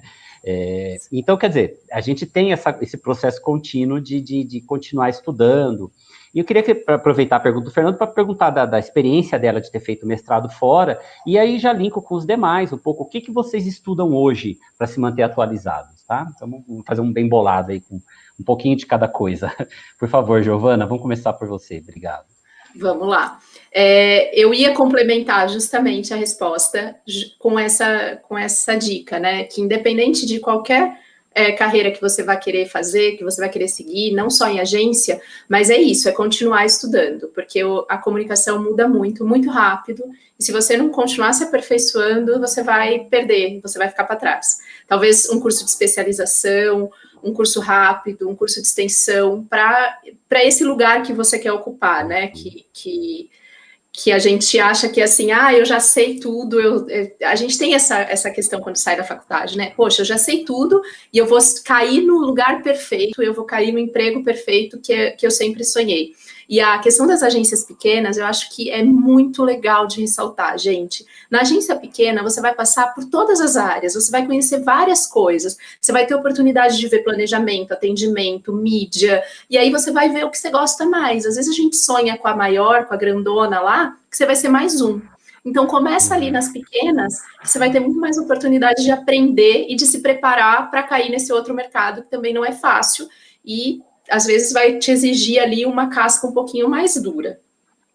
Falando da minha experiência com mestrado, quando eu fui fazer mestrado, eu tinha uma ideia muito acadêmica do mestrado. Só que eu fui fazer mestrado em Portugal, onde o mestrado não tinha nada de acadêmico, né? E aí eu cheguei lá e vi que assim, putz, agora eu vou ter que trabalhar aqui para entender. Mas ele é um mestrado profissional, Giovana? Não, ele é um mestrado. Na verdade, lá não tem essa divisão. É um mestrado. Tá. E aí você faz o mestrado, todo mundo que faz o mestrado faz trabalhando. no mercado, né? Faz estando no mercado. E ele é à noite, então isso já ajuda demais, né? Porque a gente consegue trabalhar. Então, eu fui trabalhar numa agência de comunicação lá. E eu acho que a grande diferença, e aí não é nenhuma diferença, tá? Eu acho que as grandes peculiaridades do mercado de comunicação corporativa lá é que eles são muito especializados. Eles conseguiram nichar a comunicação empresarial antes que a gente. Então, existiam agências lá, quando eu fiz, especializadas em comunicação interna. Então, elas conseguiam se dedicar especificamente para aquele tipo de comunicação, para aquele tipo de demanda. Outra coisa que... Mas, assim, não tem nada muito diferente do que a gente faz aqui, tá, gente? O Brasil está... Isso eu percebi também, fazendo o mestrado lá. O Brasil está super evoluído na questão da comunicação, principalmente da publicidade. Eles admiram demais a nossa publicidade, a nossa criatividade, principalmente em Portugal, né? A questão da ironia, a questão do humor, é tudo muito diferente. Então, as nossas campanhas são, assim, super celebradas lá. E até o nosso marketing político. Eu nunca vou esquecer quando eu apresentei um trabalho no mestrado, falando sobre marketing político, e todo mundo ficou assim, né? Eu fiz sobre a campanha, sobre o marketing político do Lula. Então, assim, o pessoal ficou passado, assim, como é que no Brasil vocês fazem isso? Que não é uma prática muito, muito frequente lá na Europa. Mas em termos de especialidades, eles são mais focados. Então, as agências são bastante nichadas. Por exemplo, aquela agência só atende farmacêuticas. A outra agência só atende comunicação interna. Então, é bastante particular isso. E tem uma questão muito interessante que na Europa o lobby, né, o Public Affairs, ele é regulamentado. Então, as agências trabalham essa questão de relações governamentais com o governo de forma institucionalizada. E é super fácil de você encontrar uma agência que tenha total dedicação para essa área de Public Affairs. Então, assim, também achei uma particularidade interessante, porque no Brasil não é, né? Então, a gente não faz. Então, foram essas as nuances que eu percebi trabalhando lá, mas a minha grande conclusão foi: no Brasil, nós estamos muito avançados em termos de comunicação empresarial, até porque temos grandes empresas aqui, empresas que também vieram de fora e que nos trouxeram essa expertise, e a publicidade, a gente é rei, a gente é super celebrado, a gente é super... eles adoram, eles acham incríveis as nossas campanhas e elogiam muito a nossa criatividade. Então, foi isso que eu percebi. E, fechando... Legal. Ter feito o mestrado me possibilitou essa segunda carreira, né, gente? Porque ser professor é uma carreira que me dá muito orgulho, que me dá muito prazer, e eu pretendo segui-la aí para sempre, porque é muito bacana, é incrível. Acreditem, eu sou apaixonada por essa área, e se eu puder, um dia eu vou fazer só isso, porque é maravilhoso mesmo. É isso aí, companheira. Obrigado pelo depoimento. Quem fala agora? Amanda, Léo? Não, pode ser. Então, vamos lá, Léo. Depois a Amanda termina, então. Pode ser você, por favor. Eu não tive uma experiência como a da Giovana de fazer alguma coisa no exterior, enfim, como em Portugal, mas complementando a pergunta do professor Anderson, né, sobre o que a gente estuda, enfim, eu também decidi investir, né, em outras áreas. Eu não fiquei só na graduação, então logo que eu terminei a graduação eu fiz uma pós em marketing e comunicação integrada, também comecei um MBA em gestão de mídias sociais e novos negócios, porque saber como fazer negócios é muito dificultoso para mim, assim, né? Eu gosto muito da parte da criação, então, se eu precisar criar alguma coisa, é tipo a área que eu mais gosto. Então eu precisei equilibrar as outras coisas também, né? Então entender um pouquinho mais de estratégia, de planejamento, de integração, para fazer com que as ideias tivessem um escopo. Então, e aí agora, como eu já tô num cargo mais de liderança, então eu também fiz um curso na Harper Allen de liderança criativa, que foi super legal, assim. Então eu acho importantíssimo, eu tento pelo menos, quando me sobra alguma coisa, algum dinheiro para isso, e enfim, eu consigo dividir no cartão, eu tento fazer todo ano algum curso em alguma área diferente, em alguma coisa diferente, assim. Então, o primeiro curso que eu fiz foi na Belas Artes, que eles tinham um cursinho lá de férias, eu fiz lá no comecinho mesmo, tipo 2014, uma coisa assim, foi o que eu achei, fiz lá. Aí depois eu fiz na ComSchool, depois eu fiz também em outros lugares, né, Miami Pro, enfim. Eu tento equilibrar ao máximo para não ficar desconexo. Então, a experiência de mercado ela é importante do dia a dia, mas é importante você também entender o que as pessoas teoricamente estão falando sobre isso, né? É bom ver os dois lados, porque assim você consegue entender de fato o que está acontecendo do lado acadêmico, nas faculdades, mas e como é que a minha experiência de mercado colabora com essa troca, né? E aí foi até engraçado, porque sempre estou tentando ler um livro teórico também de marketing, alguma coisa assim, enfim, e ler outras coisas também relacionadas ao assunto para equilibrar bem. Então, acho que manter esse repertório aquecido ele é importante para você conseguir ter essa visão. Assim. Então, por exemplo, uma leitura que eu até recomendo para ser feita desse ano, de um livro de uma autora americana chamada Gia Tolentino, que ela escreveu um livro chamado... Por que eu não estou lembrando o nome do livro agora? Né? Perdi totalmente. Mas... Tolentino? Isso, Gia Tolentino. Chama... Eu não vou lembrar agora. Falso Espelho, lembrei. Desculpa, viu, gente? Acho que é um nervosismo. Falso Espelho? Falso Espelho? Isso. Ela é uma autora super jovem, de 30 anos, mas que tem um conhecimento muito grande sobre mídias sociais e mídias digitais. Então, os ensaios que ela criou são ensaios importantíssimos sobre autoilusão, sobre como as pessoas estão se relacionando com a tecnologia, como a gente está sendo modificado por ela. Isso é importante pra caramba. Por quê? Porque, desculpa, eu não quero falar uma heresia, tá? Mas esse tipo de visão o Manuel Castells jamais teria, porque ele já é um autor acadêmico de outra época. Então, as duas leituras, elas conseguem se complementar, porque você tem alguém que nasceu na internet e alguém que não nasceu na internet, que está estudando a internet. Então, manter sempre esses dois conhecimentos, não é porque você está formando e está numa agência que você já está tudo bem. Não está tudo bem, a gente precisa constantemente, é importante para você também, né, se alimentar, estudar, fazer curso. Hoje, quando eu vou fazer algum outro cursinho de conteúdo, por exemplo, eu tô lá, mas eu sei que tudo que ela tá falando eu já faço, então, porque é muito básico, ou então, porque eu trabalho com isso, então, mas tá tudo bem, eu tô aprendendo, eu aprendo com o que as outras pessoas estão perguntando, algum case que é levado, alguma referência, então, ainda que o conteúdo da aula, o conteúdo basilar, já seja algo que está totalmente incluído na minha rotina, não é por isso que eu deixo de tentar me atualizar. Até porque, tipo, gente, eu fui entrar no TikTok esse ano e levei um susto, assim, sabe? Então, né, não dá, você tem que saber exatamente o que está acontecendo, porque veio o TikTok, e aí eu tô me acostumando com o TikTok e já veio o Fortnite, eu tipo, mano, o que é o Fortnite? Eu nunca achei que ia ter a sensação de que eu estou velho, é impressionante, eu tô 30 anos. Ah, meu Deus! Então, assim, você tá velho ou você sofre de fome? Isso. É tentar manter conectado as duas coisas mesmo, né? Obviamente fazer cursos, ler livros teóricos é importante, mas também é importante manter como fonte de estudo para sua alma, mais do que para o seu trabalho, todas as outras coisas assim. Então, acho que equilibrar essas duas coisas faz uma carreira profissional, sobretudo, divertida, que é o que é legal na publicidade. Muito legal, Leonardo. Muito legal. Obrigado pelo seu depoimento aí. Inclusive divertido também. Cara, de criação, né? Faz todo sentido. Muito legal.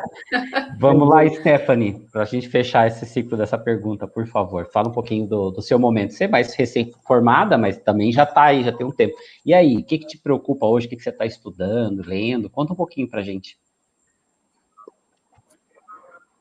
Bem, muito recém-formada, né? 2018, muito recente ainda.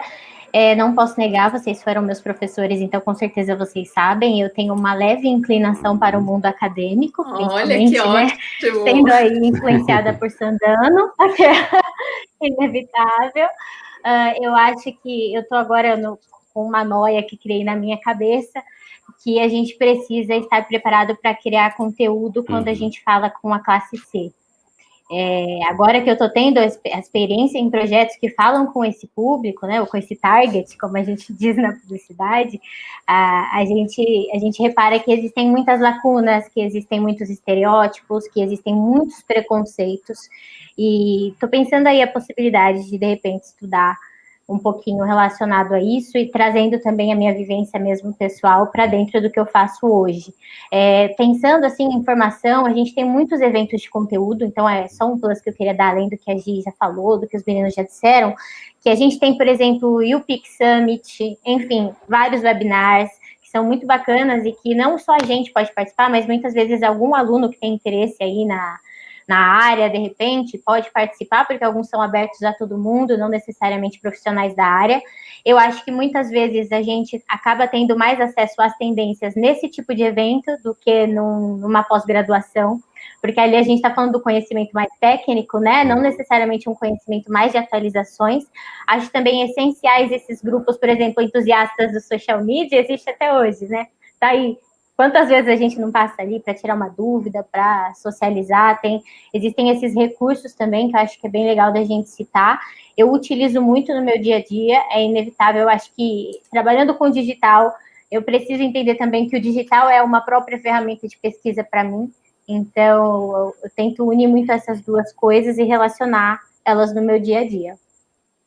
Muito legal. Obrigado, Amanda. Trigo, com você.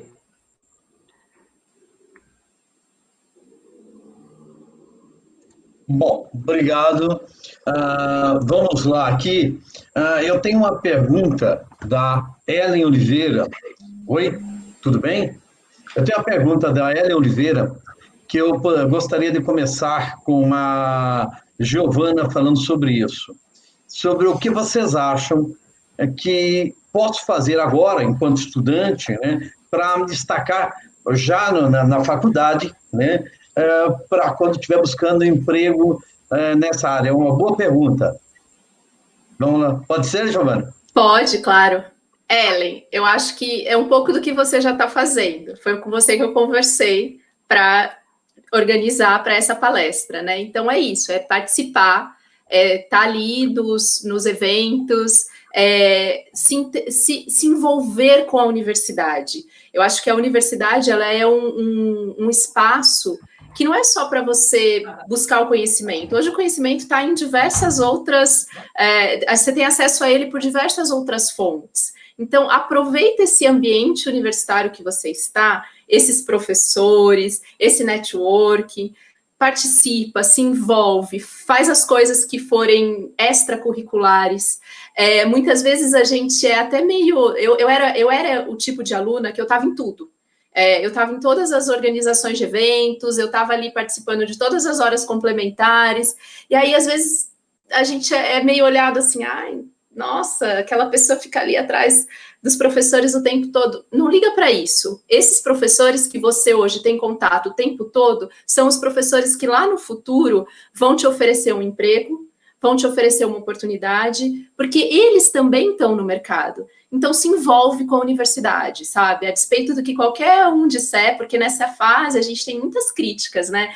Dos colegas, a gente está ali ainda se autoafirmando, né? E muitas vezes você fica um pouco assim, de, vou participar de tudo, Não, participa, vai lá, faz o projeto de pesquisa. Eu fiz projeto de pesquisa do PIBIC, eu fui para congresso pela faculdade, eu participava de todas as organizações, ficava até tarde, fechava a gráfica do Mackenzie, que na época a gente tinha a chave da gráfica para poder imprimir o jornalzinho laboratorial.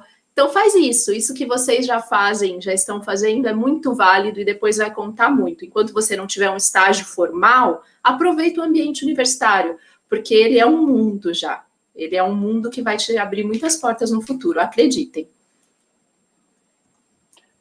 Obrigado, Giovana. Léo, eu gostaria de ouvir você um pouco sobre isso. Eu acho que a Giovana deu uma dica legal, assim, se envolve com a faculdade mesmo, né? Eu também, e outra, geralmente tento experimentar coisas que na faculdade você não vai poder experimentar fora dela, assim. Então, por exemplo, com tanta facilidade, eu digo, né? eu escolhi fazer oficina de matéria optativa, a TV Mackenzie, assim, foi super legal fazer na TV Mackenzie, né? Na época era o Capuano, não sei se ele ainda dá aula no Mackenzie, mas ele era o responsável, e foi super legal de fazer, assim. Então, jornalismo de narrativas também foi muito bom, pensar o jornalismo num texto mais longo, mais poético, que está sumindo no jornalismo esse tipo de formato, mas na publicidade ele está voltando, assim, né? Então, olha que interessante isso. Então, tipo, se envolve, descobre coisas legais, né? Seja gentil com as pessoas e faça amigos legais, que isso vai ser muito da hora para suas experiências, sabe? Principalmente agora, assim. Com certeza. Eu fiz amigos na faculdade que hoje são meus melhores amigos, até hoje eu sou amigo deles, assim, eu fiz todos os trabalhos com esses amigos, e foi muito legal, porque a gente criou um relacionamento que fora refletiu no trabalho também, então a gente troca trabalho, a gente troca indicação, troca recomendação, troca ideias, né, aproveite os trabalhos que geralmente passam para você na faculdade, você pensa, por que eu tenho que fazer isso? Isso é a fórmula de Bhaskara do jornalismo. Não é a fórmula de Bhaskara do jornalismo, sabe? Tem muito trabalho legal que te dá uma base, tipo, eu agradeço demais os trabalhos que eu tive que fazer, que pareceram que na época não faziam sentido e hoje fazem muito. Esse trabalho do Sandani que eu falei de multimídia, por exemplo, eu usei um insight desse trabalho na minha monografia da pós, por exemplo, um insight que eu tive no trabalho fazendo lá. Olha quanto tempo depois isso refletiu. Então, assim, mas é porque eu aproveitei, eu gostava de entender, ser curioso, né? Então, assim, aproveitar, vai fazer o trabalho, vai fazer aquele trabalho de intertextualidade da Masa, é maravilhoso aquele trabalho, porque ele te exige você trazer outras coisas para dentro, assim. Então, pega esse trabalho na hora de fazer e pensa nele como parte do seu portfólio. Não é só mais um trabalho de faculdade, entendeu? Quando você for levar o seu trabalho, o seu trampo de faculdade já pode ser o seu primeiro portfólio para o estágio. Porque hoje, quando a pessoa for conversar com você, tudo bem, você fez intercâmbio, super legal, todo mundo faz intercâmbio. Todo mundo já, quer dizer, todo mundo assim, né? Mas a maioria dessas pessoas desse negócio fazem intercâmbio. O que eu quero dizer é que hoje está muito mais no seu trampo e naquilo que você tem para mostrar fora a diferenciação, entende? Não é mais a penca de cursos, talvez. Eu também, como a Amanda, eu também não consegui fazer inglês. Eu estou estudando inglês agora, que eu estou tentando ao máximo, assim. Então, tipo, como é que eu compenso eu não saber inglês, né? Então, os meus projetos paralelos, isso. Então, eu acho que esse território universitário, ele é muito seguro para você testar tudo que você puder, para você aprender tudo que você puder, para você perguntar, fazer amigos legais, conhecer pessoas legais e manter e ser gentil com as pessoas, é isso. Bom, obrigado, Léo. Não, que é ótimo ver essa sua empolgação. Amanda, você pode falar um pouco sobre isso? Concordo muito com o que o Léo e a Gi falaram. Acho que a gente está muito alinhado aqui. Parece até que teve um papo antes, uma combinação ali, uma coisa. E eu acho que, assim, também é muito válido que se vocês quiserem trabalhar com conteúdo em específico, quando vocês estiverem olhando redes sociais, quando vocês estiverem lendo matéria, prestem atenção nesses pequenos detalhes. Muitas vezes vocês estão lendo uma matéria que foi oferecida por uma marca e vocês não estão reparando que é um branded content. Muitas vezes vocês veem uma estratégia super bacana que uma influenciadora adotou e que você pode adotar numa campanha lá na frente quando você estiver trabalhando. Pensa que absolutamente tudo o que você tem à sua volta pode ser inspiração, porque a gente está falando de pessoas. E tudo que está à nossa volta ou é feito por pessoas ou está em torno da vida de pessoas.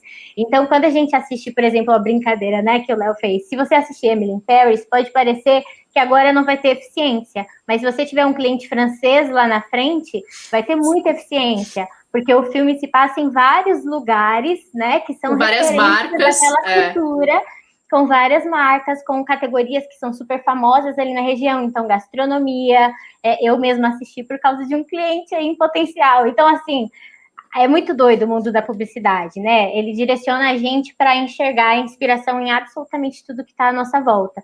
E aí não significa que a gente vai ser super criativo, tem dia que a gente vai estar com uma puta criatividade, tem dia que não.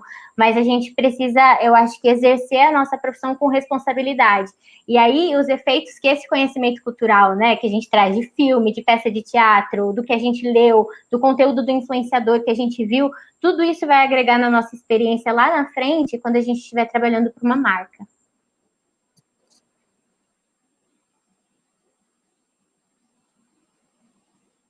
Obrigado, Amanda.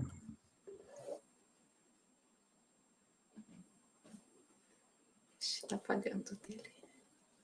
Acho que o Gurgel está com o microfone desligado, talvez. Eu também não estou ouvindo o áudio dele. Sim, estou. É que tem barulhos Anderson, internos aqui da minha casa. seu Eu fechei telefone está, seu Obrigado. microfone está desligado. Não, já voltou agora, Trigo. Obrigado. É que eu tinha parado um pouquinho agora há pouco por causa de barulhos aqui no meu entorno. Enfim, obrigado por terem me lembrado. Então, eu estava comentando que tem duas coisas legais que estão rolando aqui que eu vou tentar organizar numa fala para aproveitar os nossos minutos finais aqui. Primeiro, dizer que a Amanda eu já conheci, foi minha aluna mais recentemente, não conheci o Léo nem a Giovana, e no Mackenzie hoje eu faço um trabalho muito legal, assim, que é um grande desafio para mim, que eu comecei mais no mundo de esporte, marketing esportivo, jornalismo esportivo, mas eu consegui, junto com o apoio de outros professores, trazer a disciplina de economia criativa, né? Nossa, que demais! Então, eu estou começando um trabalho de mapear.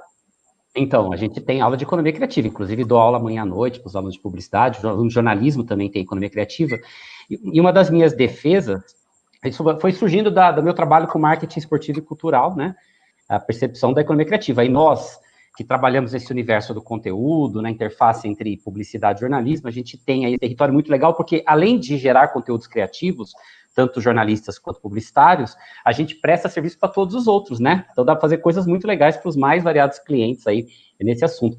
E a área de vocês é isso. E aí eu queria linkar, né, se vocês têm, dizer que adorei o contato de vocês, a gente eu estou, por exemplo, agora a gente está com um desafio criativo com os alunos trabalhando com o mercado livreiro, então a gente sempre está fazendo coisas legais, mesmo com a pandemia, então vamos nos manter em contato, porque acho que seria muito interessante trazer essa experiência de agências, isso eu não consegui fazer ainda com os alunos, então adorei. E aí, aproveitando especificamente uma questão que a Amanda falou várias vezes, que a bola está quicando, e de repente se a Giovana e o Leonardo quiserem falar também, que é a questão da classe, da periferia, do consumo periférico, viu, Amanda? Eu tenho um ex-aluno do Mackenzie, muito querido, Danilo, que trabalha em agência, inclusive, estou tentando puxar agora a memória qual que ele está, porque ele mudou recentemente, mas está me fugindo. Mas o Danilo foi me orientando de mono, de PP, e a gente estudou justamente o comportamento das agências em relação aos jovens da periferia, a gente estudou a questão da moda, marcas periféricas, marcas grandes trabalhando com consumo. Então é um assunto, e a gente continua trabalhando juntos, então, temos um artigo nosso para sair em breve, aí, numa revista de moda. Então, quer dizer, há um interesse muito grande de entender essa questão, quando a gente vê Condzilla, quando a gente vê, né, o sucesso dele, inclusive tem ex-alunos do jornalismo Mackenzie trabalhando na produtora Condzilla hoje, né? Então a gente vê que tem muita coisa legal rolando, e esses nichos geram muitas oportunidades. Então o depoimento da Amanda sobre a questão do interesse aí, dessa comunicação com o jovem, com o consumo periférico, é muito legal, né? E que mostra também uma deselitização, uma diversidade, sei lá, para a comunicação, que gera mais mercado de trabalho, tá? Não sei se vocês, Giovana, Leonardo, tem algo a acrescentar nesse assunto, mas, enfim, eu acho que é uma questão muito legal que a gente pode explorar. Quer dizer, eu deixo até uma questão para vocês nessa reta final, talvez a minha internet não esteja muito boa no momento, estamos dizendo aqui que está travando, mas, enfim, o que vocês pensam para esse mundo que nós estamos falando, de comunicação corporativa, pós-pandemia? O que vocês acham que vai ser os nossos desafios aí, pensando em jornalismo, publicidade, marketing? O que vem pela frente? O que a gente tem que estar atento? Tem uma galerinha aqui muito interessada, preocupada em se preparar. Que conselhos vocês deixam aí para os nossos alunos atuais? Já tem a dica da Esther, né, falando aí da questão de olhar a questão do pensamento periférico, das várias vozes que vão surgindo, né? Isso é muito legal. Então, o que mais que vocês acham que é legal a gente ficar atento aí? E trazer até para os conteúdos de aula, vamos dizer assim, que tal também? Eu acho que é importante, desculpa a gente já entrar assim, mas eu acho que é importante a gente entender e tentar perceber o que fica desse comportamento da pandemia, né? Nem tudo vai ficar, né? Então a gente tem alguns estudos já até sobre comportamentos do consumidor, sobre hábitos de consumo, né? Que eu acho que é super importante para quem quer trabalhar com comunicação corporativa, porque você vai estar sempre falando com algum consumidor de algum produto, de algum serviço, de alguma marca, mas entender e segurar um pouco essa ansiedade do que fica da pandemia e do que é muito passageiro. Eu acho que a grande lição da pandemia é que a gente tem que ser adaptável. Mas a gente também não pode achar que tudo que veio agora, em termos de comunicação, vai permanecer. Eu acho que a gente tem que esperar um pouco para ver, mas eu acho que essa questão da adaptabilidade, de você entender o consumidor e poder... Porque as marcas que deram certo foram as que se adaptaram à nova realidade muito rápido. Então, como comunicador, você tem que acompanhar esse pensamento. Está preparado para se adaptar a um novo ambiente, a nova realidade, mas também segurar um pouco e pensar. Porque, por exemplo, um estudo recente que a gente soltou agora é que vamos colocar, quase 50% das pessoas disseram que pretendem voltar a consumir da mesma forma que consumiam antes da pandemia, que elas não vão permanecer com esse consumo online que elas têm hoje, que isso foi passageiro, que foi durante a pandemia. Então, ficar preparado também, porque assim, não é tudo que vai ficar aí, né? Então, olhar um pouco com calma e com bastante cautela e estar preparado para modificar os comportamentos e as atuações profissionais, principalmente. Todo mundo teve que migrar para home office, para tratar com tecnologia e se adaptar a isso, né? Para algumas pessoas foi mais fácil, para outras mais difícil, mas assim, tá preparado para aprender. Eu acho que é isso o grande recado aí para a galera que está saindo agora para o mercado. Tá preparado para aprender, ter paciência, porque as coisas não acontecem do dia para a noite. Você não vai pular da vaga de estágio para a vaga de CEO em 5 meses. E às vezes é preciso falar isso, gente, porque há uma ansiedade muito grande, sabe? E vai se frustrar, porque o mercado tem um ritmo. E respeita esse ritmo do mercado, até para você poder depois, quando você tiver num outro cargo maior e com mais responsabilidades, você saber segurar a onda com bastante propriedade. Então, aprende o que você tem que aprender enquanto estagiário, depois vai ser assistente, depois vai ser analista, vai dando passos com cautela, porque eu acho que isso é bastante bacana para você ter uma carreira de sucesso. Legal, obrigado.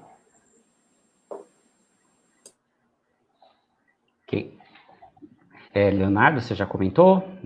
Não, posso comentar. Por favor, então. É que a gente mudou várias vezes a dinâmica que deu um nó aqui na minha cabeça. Epa, quem não falou ainda? Enfim, por favor, se quiser fazer um comentário nessa reta final aí nesse depoimento, claro, deixar essa dica, agradeço. Você até breve aqui. Eu concordo com a Giovana, eu acho que é um pouco difícil dizer o que é que vai ficar e o que é que vai ser depois da pandemia, porque ela é um movimento muito atípico para todo mundo. E ela é atípico e ela também ela não é a mesma pandemia para todo mundo, assim. Então a gente está no home office, mas os meus amigos do interior já estão com a vida normal há muito tempo, assim. Então, eu acho que no começo da pandemia, quando começou essa onda de o digital, as lives e tal, eu tinha até feito um texto que era do tipo, se o digital realmente antecipou o futuro, e não, ele não tinha antecipado, porque a gente é um país estruturalmente ainda muito atrasado. Então, se você for pensar bem, hoje 0,1% dos sites de 14 milhões de sites no Brasil tem acessibilidade para as pessoas que não enxergam. Tipo, ninguém está pensando nisso, tem 0,01% de sites são adaptados. Então, assim, a nossa internet não está em todo lugar. Enfim, a gente viu várias áreas da educação com problemas. Então, assim, eu acho que falar que alguma coisa vai ficar nessa posição, ela tem que ela tem que olhar para tudo que está atrás disso, sabe? Ela tem que olhar para um país que precisa se desenvolver em muitas outras áreas antes de dizer que as lives e a educação por vídeo veio para ficar, assim, sabe? Que o home office veio para ficar. Eu acho que são tendências muito exclusivas e separatistas que não vão influenciar no todo o resto no pós-pandemia. Algumas coisas realmente vão ficar, né? Então, eu acho que a forma da gente se entreter, consumir, ou então, eu acho que tudo isso, de certa forma, é um movimento mais factível do que os outros, mas os demais não é possível antecipar que tudo mudou de repente, porque em 7 meses a gente já viveu tantos séculos que eu fico assim, mano, eu já desisti de antecipar alguma coisa, não faz muito sentido. Eu acho que o legal é só isso mesmo, assim, é tentar conhecer as coisas, mas, enfim, encerrando aqui. É isso. Perfeito. Obrigado pelo depoimento. Bom, eu concordo muito com os meninos, falo rapidinho para a gente não passar aí nosso tempo. Eu acho que muita coisa vai mudar, as lives são o maior exemplo disso, né? A gente teve uma queda aí imensa no interesse por lives, então para a gente tangibilizar um pouquinho disso tudo, acho que a gente deve esperar e torcer para que fique essa empatia, né? Esse movimento mais empático que está rolando agora, das marcas mesmo se posicionarem, delas serem responsáveis ao escolherem quem é que vai fazer o endosso. Espero que isso se perpetue, já aproveitando que a gente está aqui, já faço um apelo tanto para vocês quanto para quem está assistindo a gente. Novembro está chegando aí, muitas marcas vão falar sobre negritude, então que a gente fique atento para saber se existem de fato ações afirmativas dentro daquela empresa, né, dentro daquela instituição, ou se é só um conteúdo vago, um post nas redes sociais. Então já fica aí também esse apelo para a gente, tanto quanto jornalista que trabalha com jornalismo, quanto jornalista que trabalha com publicidade, né? Perfeito. Obrigado, Amanda. Obrigado, Giovana, Leonardo. Trigo, vamos lá. Você, querido. Obrigado, Amanda. Eu quero agradecer aqui mais uma vez a presença de vocês todos, a Amanda, a Giovana, o Leonardo. Gostaria de deixar um espaço rapidinho aqui para que vocês mandem a mensagem final, né, para os nossos alunos. Enfim, e depois eu passo a palavra rapidinho para o professor Anderson e encerraremos. Pode ser, Amanda? Ou Amanda? Pode ser eu de novo? Vamos lá, então. Bom, o meu recado, claro, é para todos os alunos, mas muito em especial para os alunos diversos, vocês sabem, estou falando isso desde o início.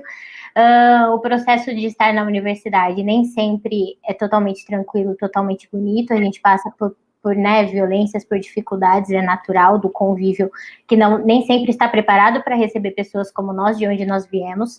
Então, meu apelo é muito menos sobre conteúdo, sobre minha área de trabalho, e muito mais sobre qualquer área de trabalho, independente de quem esteja aqui, que vocês acreditem em vocês e confiem que vocês mereçam ocupar os espaços que vocês estão. Porque a gente, muitas vezes, se auto-sabota muito por estar acostumado com um sistema que o tempo todo bate na gente. Então, sejam bons jornalistas, sejam vocês mesmos, não mudem para entrar no mercado. A publicidade, felizmente, está se reinventando. Hoje existem grupos que discutem diversidade, hoje existem agências onde a gente pode ser exatamente quem a gente é e está tudo bem. Então, quem quiser me adicionar no LinkedIn, mandar currículo, estiver buscando estágio, fiquem à vontade, várias vezes a gente faz aí um processo de mandar vagas para os professores também.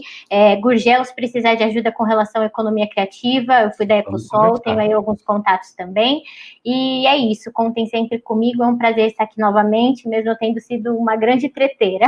Obrigada por tudo, e no fim das contas, a gente sempre ama o Mackenzie, né? Não tem jeito. Léo? Amanda, você sempre foi ótima, Amanda. Vamos agora às palavras finais do Leonardo Simões. É isso, ó, acho que a Amanda resumiu bem também isso. Do tipo, não fiquem... O primeiro de tudo, que eu acho que teria sido ótimo se eu tivesse ouvido na faculdade, era não fica desesperado, não, entendeu? Não se compare com aquele cara que já ganhou 1 milhão de prêmios e tem uma pasta, um portfólio maravilhoso, porque esse cara, assim, você começou em menos 20 e ele já começou em 80, então não se compare com ninguém, entendeu? É a pior coisa você se comparar, porque a publicidade, ela exalta muito facilmente a fagulhinha de quem é bom. Então, assim, e tem muita gente que é boa, mas também não tá com esse espaço, assim. Então tá tudo bem, vai na boa, faça terapia, não fique ansioso, entendeu? Cuide da sua cabeça, porque as coisas vão se encaixar, tá tudo bem, uma hora você vai fazer um trabalho legal. Fazer um trabalho legal em agência é uma combinação química terrível, porque você tem que ter uma ideia boa, o seu chefe tem que aprovar, o cliente tem que ter dinheiro, o cliente tem que aprovar e tem que ir para a rua, depois tem que pagar um salário absurdo para poder ir para prêmio. Então, assim, não fica desesperado com o prêmio não vai dizer que você é um bom profissional. Fazer um projeto social legal, cuidar das pessoas, cuidar para que os comitês de diversidade dentro das agências funcionem mesmo, que incluam as pessoas, que seja um ambiente menos tóxico e mais legal, isso faz uma vida profissional boa. O resto vai vir e vai estar tudo bem. É isso.